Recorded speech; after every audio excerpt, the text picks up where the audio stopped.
Hello दोस्तों, क्या हाल है।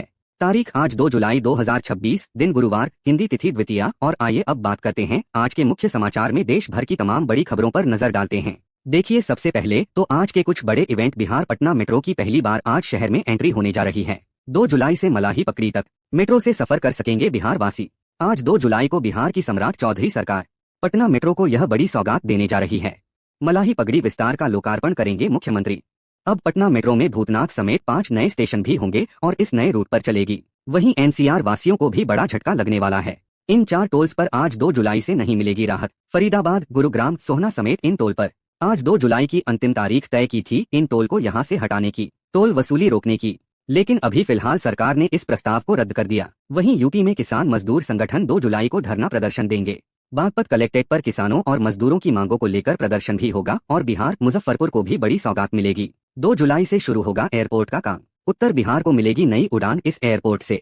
वहीं 2 जुलाई को क्रिप्टो करेंसी के नियमों पर भी भारतीय रिजर्व बैंक आरबीआई के साथ बैठक करेगी संसद की वित्त समिति। और आज 2 तारीख को उत्तराखंड के 13 जिलों में मानसून मॉक ड्रिल भी आयोजित होगी। 70 स्थानों पर की जाएगी मानसून की तैयारियां। वहीं न्यूज एंकर अंजना ओम कश्यप को दिल्ली हाई कोर्ट से नहीं मिली राहत। अब खान सर मामले में आज 2 जुलाई को उनके इस मामले पर कोर्ट में अगली सुनवाई होनी है दिल्ली हाई कोर्ट में। और आज से यूपी टेट एग्जाम भी शुरू होने जा रहा। 3 दिन तक चलेगी यूपी टीईटी की परीक्षा।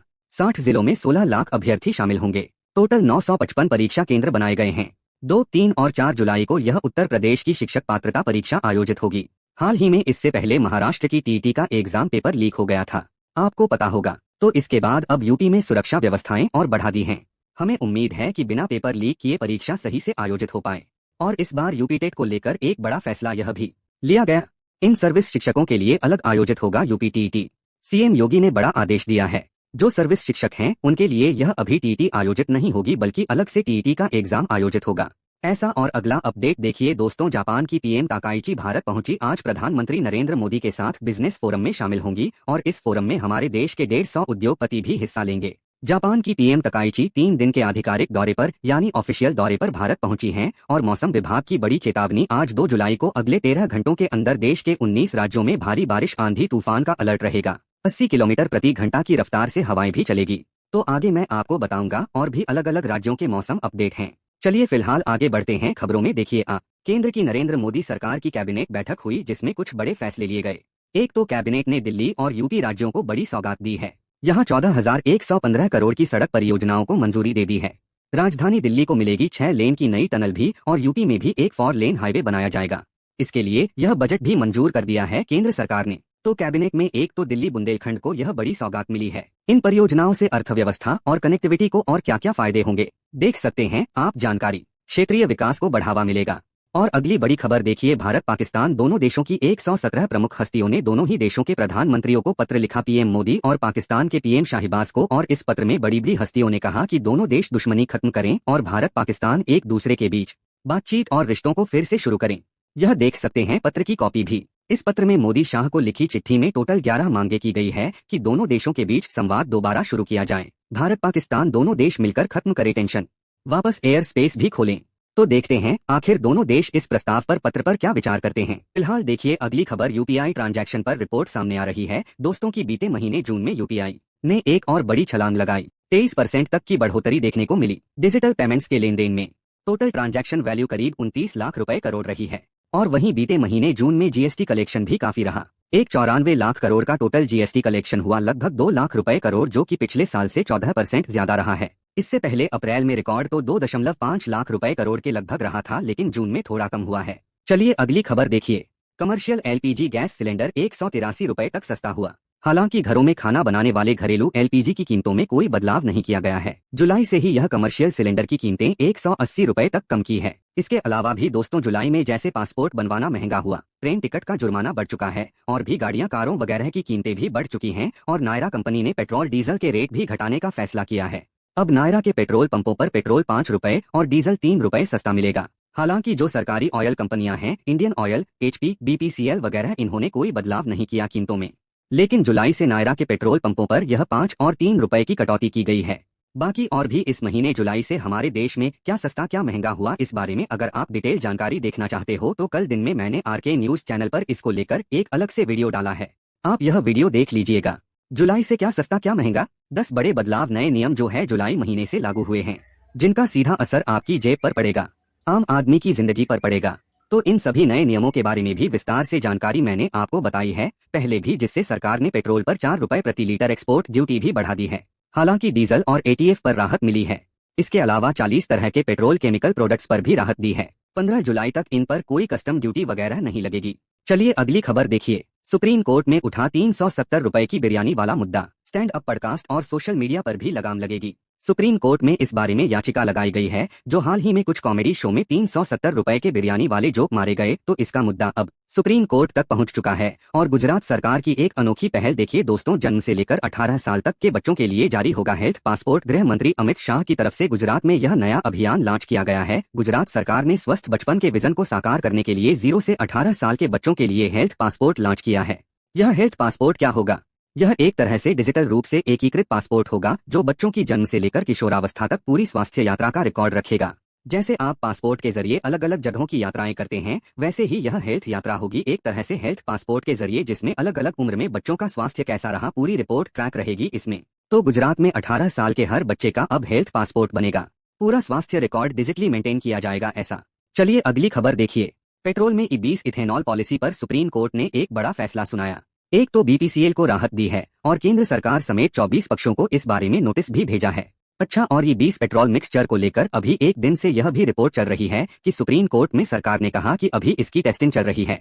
1 साल बाद नतीजे पता चलेंगे। राइट, अगले साल तक गाड़ियों के रिजल्ट्स पता चलेंगे कि ये 20 पेट्रोल से गाड़ियों पर क्या प्रभाव पड़ रहा वगैरह नहीं।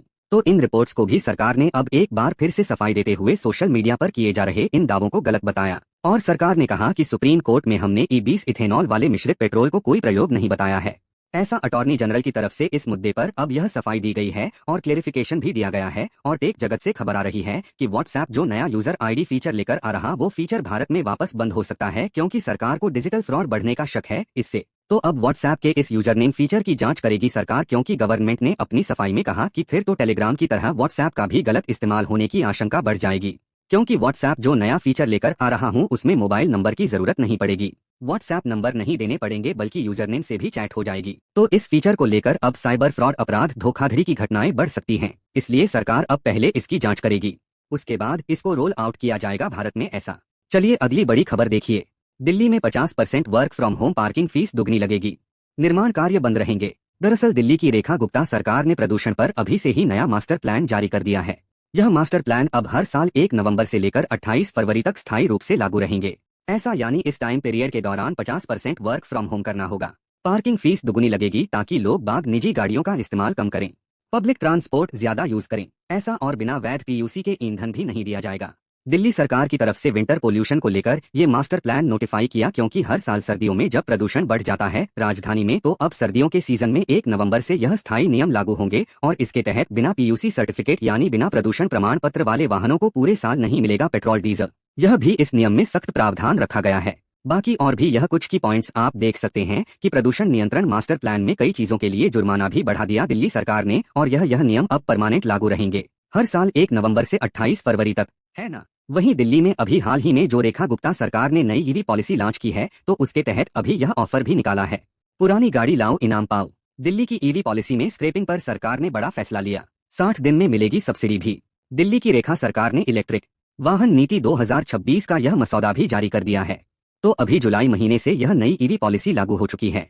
इसमें इलेक्ट्रिक कारों पर रोड टैक्स वगैरह और रजिस्ट्रेशन शुल्क भी माफ रहेगा, है ना। चलिए अगली खबर देखिए। यूपी अयोध्या चंदा चोरी मामले में अब मुख्यमंत्री योगी आदित्यनाथ ने एसआईटी जांच की समय सीमा को और बढ़ा दिया। 15 जुलाई तक अब एसआईटी को अपनी रिपोर्ट सौंपनी होगी। और इस राम मंदिर चोरी मामले में एक बड़ा खुलासा अब यह पता चला है कि आरोपी अविनाश के घर मिला मंदिर का संदूक, जिस पर लिखा था राम राज्य कोष और क्यूआर कोड भी चिपका था। एसआईटी को 15 दिन और दे दिए अभी यूपी सरकार ने अपनी जांच और इन डेप्थ करने के लिए, और इसमें पहले ही दिन यह बड़ा खुलासा हुआ। आरोपी अविनाश के घर पर तकरीबन 20 लाख रुपए मिले, 1000 तो डॉलर भी बरामद हुए विदेशी करेंसी के, जो कई सारे फॉरेनर्स आते हैं वह डोनेशन करते हैं दान पेटी वगैरह में, तो वह भी अभी इसके घर से मिले। देखिए आप। चलिए अगली खबर देखिए। बिहार में सरकारी कर्मचारियों की छुट्टियों के नियम बदल चुके हैं। आज से ऑफलाइन आवेदन पूरी तरह से बंद रहेंगे। मतलब जुलाई से ही अब सभी प्रकार की छुट्टियों के लिए बिहार के गवर्नमेंट एम्प्लॉइज को सरकारी कर्मचारियों को HMRS पोर्टल या मोबाइल ऐप के माध्यम से ही आवेदन करना अनिवार्य होगा। ऑफलाइन आवेदन छुट्टियों के स्वीकार नहीं किए जाएंगे। ऐसा बिहार राज्य कर्मियों के लिए अवकाश लेने की प्रक्रिया में सम्राट सरकार ने यह बड़ा बदलाव किया है। और हवाई यात्रियों के लिए अगला अपडेट देखिए। 7 किलो तक का बैग है तो फिर इंडिगो में सस्ता टिकट मिलेगा। इकोनॉमिक क्लास के लिए इंडिगो लाइट स्कीम नाम से सस्ते टिकट का ऑफर लाचा किया इंडिगो ने। अगर आपके पास केवल हैंड बैगेज है, चेक इन बैगेज नहीं है, तो आपको टिकट की कीमत अब थोड़ी कम लगेगी ऐसा। और खबर है प्रधानमंत्री नरेंद्र मोदी 4 जुलाई को करेंगे जयपुर मेट्रो फेज 2 का वर्चुअल शिलान्यास। 5,664 कर्मियों को नियुक्ति पत्र भी देंगे। और सोना चांदी के भाव पर बड़ा अपडेट आ रहा है दोस्तों। चांदी में 4,000 रुपए की गिरावट देखने को मिली और अभी चांदी का भाव 2,21,000 रुपए प्रति किलो आ गया है। अपने ऑल टाइम हाई से चांदी 1,65,000 रुपए तक गिर चुकी है। वहीं 10 ग्राम सोने में भी 1,852 रुपए की गिरावट देखने को मिली और अभी सोने का भाव 1,400 रुपए प्रति 10 ग्राम पहुंच चुका है। IBGA की तरफ से यह लेटेस्ट रेट जारी किए गए। बाकी अलग अलग कैरेट के हिसाब से सोने का प्राइस है, आप देख ही सकते हैं स्क्रीन पर। वैसे इस साल 2026 की शुरुआत से लेकर अब तक देखें दोस्तों तो पिछले 6 महीने में सोना 20% तक टूट चुका है, जबकि चांदी तो 43% तक सस्ती चल रही है। अभी अपने ऑल टाइम हाई से यानी आधे रह गए हैं रेट लगभग। जबकि इसके मुकाबले तो भारतीय शेयर बाजार भी कम गिरा। सेंसेक्स 11% टूटा, निफ्टी 8.5% तक गिरा। बताया जा रहा है कि ईरान जंग और डॉलर की मजबूती का असर दिख रहा है, यह सोना चांदी के भाव पर भी ऐसा। वहीं टेक जगत से एक रिपोर्ट आ रही है। रोबोट को लेकर देखिए खिलौने बनकर रह गए हैं रोबोट, अभी इंसानी काम से कोसों दूर है। हालांकि चाइना उसके बावजूद प्लान कर रहा है कि साल 2050 तक दुनिया में 1 अरब ह्यूमनॉइड रोबोट बनाएगा। चीन इसका लीडर बनेगा। लेकिन कहीं ना कहीं देखा जाए तो अभी रोबोट की रफ्तार थमने लगी है, क्योंकि ह्यूमनॉइड रोबोट सिर्फ एक बड़े खिलौने की तरह है। अभी इंसानों की असल जिंदगी में रियल लाइफ में कोई खास वैल्यू ऐड नहीं कर रहे हैं ऐसा। और बड़ी खबर देखिए, डोनाल्ड ट्रंप ने क्रिप्टो करेंसी से 13,000 करोड़ रुपए से भी ज्यादा कमाए। रियल एस्टेट और गोल्फ बिजनेस को भी पीछे छोड़ा।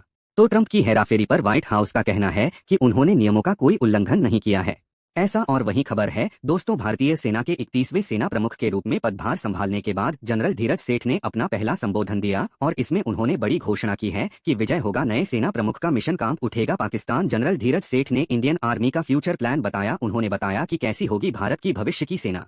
उन्होंने इंडियन आर्मी के लिए विजय विजन का जो ऐलान किया है, और इस विजय में वी का मतलब है विजिलेंस एंड रेडीनेस यानी सतर्कता और हर समय तैयार रहना। आई का मतलब innovation and transformation, J for jointness and integration, A for आत्मनिर्भरता और वाई का मतलब योद्धा फर्स्ट। यह इंडियन आर्मी का फ्यूचर गोल बनाया उन्होंने शपथ ग्रहण के तुरंत बाद ही। और कुछ पॉलिटिक्स के अपडेट देखिए दोस्तों, तमिलनाडु में विजय सरकार गिराने की बड़ी साजिश का खुलासा सामने आ रहा है। टीवी ने दावा किया कि 15 विधायकों का एक साथ इस्तीफा कराने के लिए 35 करोड़ रिश्वत देने की कोशिश की गई। वहीं बड़ी खबर है, 30 दिन जेल में रहे तो अब पीएम या सीएम की कुर्सी जाएगी। केंद्रीय संसदीय समिति यह प्रावधान हटाने के पक्ष में नहीं है। मानसून सत्र में इस संबंध में बिल दोबारा आ सकता है। अभी गिरफ्तार प्रधानमंत्री या मुख्यमंत्रियों को हटाने वाले 3 बिल जो केंद्र सरकार मानसून सत्र में दोबारा पेश करने का प्लान कर रही है। देख सकते हैं आप इन बिलों में क्या क्या प्रावधान रखे गए हैं। वही खबर है, जुलाई से ही मनरेगा योजना की जगह बीबीजी रामजी योजना लागू हो चुकी है।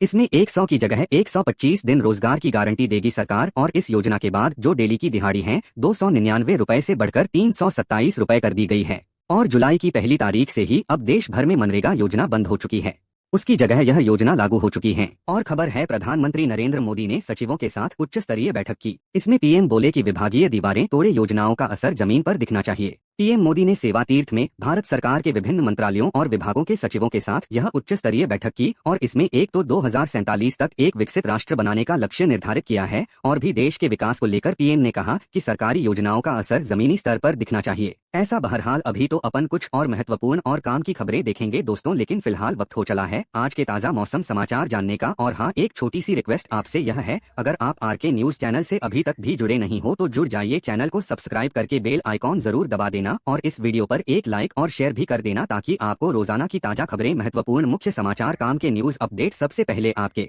मोबाइल पर मिलते रहेंगे। ओके, और चलिए बिना टाइम वेस्ट किए सीधा आगे बढ़ते हैं मौसम अपडेट में। तो देखिए, एक तो मानसून पर मौसम विभाग की खबर आ रही है कि जम्मू कश्मीर में बादल फटा, अरुणाचल प्रदेश में बाढ़ का माहौल है। मध्य प्रदेश बिहार में बिजली गिरने से 8 लोगों की मौत हो गई। लेकिन इतने खराब हालातों के बावजूद भी इस महीने जुलाई में सामान्य से कम बारिश का अनुमान है अल नीनो की वजह से। वैसे अभी मानसून देश में कुछ और राज्यों में आगे बढ़ चुका है और केवल राजस्थान और कुछ गुजरात, एमपी वगैरह इन राज्यों के कुछ हिस्सों में मानसून आना बाकी है। बाकी लगभग मानसून पूरे भारत को कवर कर चुका है। दिल्ली और राजस्थान के बचे हिस्सों में भी 2 से 5 जुलाई के बीच मानसून पहुंच जाएगा। कुछ अलग अलग राज्यों की मौसमी स्थितियां देखिए। मध्य प्रदेश के इंदौर में एक बड़ी घटना हो गई। परिवार समेत नाले में गिर गई था। 2 बाइक सवार भी बह गए। एक लापता। मध्य प्रदेश के 7 संभागों तक मानसून पहुंचा और शुरुआत में ही मानसून का काफी कहर देखने को मिल रहा है। यह कुछ तस्वीरें आप देख सकते हैं। मध्य प्रदेश के सीहोर वगैरह और कई जगहों पर तो बाढ़ के गंभीर हालात चल रहे हैं। आज 2 जुलाई को भी एमपी के सभी जिलों में बारिश की चेतावनी। कुछ जहां यह डार्क जोन एरिया आप देख पाएंगे, यहां अति भारी बारिश का अलर्ट है। और कल 3 तारीख को भी गरज चमक बारिश का सिलसिला पूरे एमपी में जारी रहेगा। 4 तारीख तक भी। अच्छा, आप देखिए राजस्थान में भी जयपुर करौली में बारिश देखने को मिली। सड़कों पर बहने लगा पानी। राजस्थान में एक दिन में पहुंचेगा मानसून। जुलाई में सामान्य से कम बरसात की आशंका रहेगी। हालांकि आज 2 जुलाई को आधे से ज्यादा राजस्थान में बारिश की चेतावनी है और कल 3 जुलाई को भी इन 3 जिलों को छोड़कर पूरे राजस्थान में बारिश का अलर्ट रहेगा। 4 जुलाई को तो केवल जैसलमेर में बारिश की चेतावनी नहीं है, बाकी पूरे राजस्थान में चेतावनी है। वहीं उत्तर प्रदेश में भी अब मानसून सक्रिय हुआ। आजमगढ़ बिजनौर में तेज बारिश देखने को मिली। सड़कों पर 2 फीट तक पानी भी भर गया। यूपी के सभी 75 जिलों में बारिश का अलर्ट है। बिहार में भी राजधानी पटना समेत 10 जिलों में बारिश चल रही है।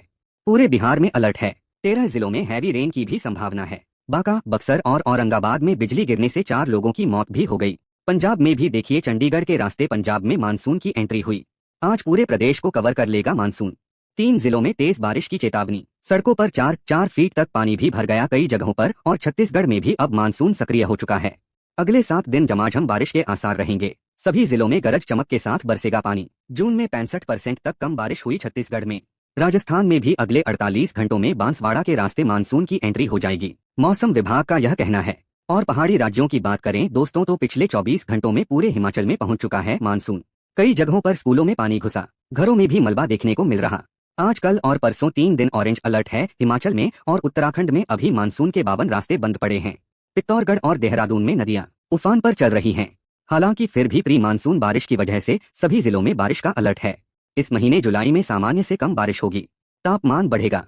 अगले 7 से 10 दिन बादल जरूर बरसेंगे, लेकिन जुलाई के मिड हाफ के बाद मानसून थोड़ा कमजोर हो जाएगा, यह मौसम विभाग का कहना है। बाकी अगले 2 दिन तो देश के ज्यादातर राज्यों में मौसम का हाल कैसा रहेगा देख सकते हैं आप। बारिश का सिलसिला जारी रहेगा आज 2 और कल 3 तारीख को। वैसे आप कौन से राज्य में रहते हैं दोस्तों, और आपके राज्य में अभी मौसम का हाल क्या चल रहा है? मतलब बारिश वगैरह हो रही है या गर्मी का माहौल है? कैसी है स्थितियाँ? कमेंट करके बताइएगा जरूर। आपके राज्य और जिले का नाम कमेंट में लिखना। और चलिए मौसम के बाद आगे बढ़ते हैं। ओके, और अंत में आज के राशिफल पर नजर डाल लेते हैं। कर्क राशि वालों को तरक्की की खबर मिल सकती है। कुंभ राशि वालों को प्रॉपर्टी में अच्छी डील मिलने के भी योग हैं। और भी कुछ अलग अलग राशियों का राशिफल आप देख सकते हैं स्क्रीन पर। और हाँ दोस्तों, आप मुझे कमेंट करके बताइए कि कबड्डी खेल का उद्गम किस देश में हुआ है। ABCD which is right option? Comment करके बताइए। सही जवाब देने वाले लोगों को रैंडमली सेलेक्ट होने पर RK न्यूज टीम की तरफ से शानदार सरप्राइज गिफ्ट जीतने का मौका मिलेगा। और इसी के साथ ही अगर आपको वीडियो अच्छा लगा तो इसे लाइक करना, शेयर भी करना। RK न्यूज चैनल को सब्सक्राइब करके बेल आइकॉन जरूर दबा देना रोजाना ऐसी इन्फेटिव जानकारियां, महत्वपूर्ण समाचार देखते रहने के लिए। ओके, ख्याल रखिएगा अपने आप का, अपने परिवार का। मिलेंगे अगले नेक्स्ट अपडेट में, तब तक के लिए।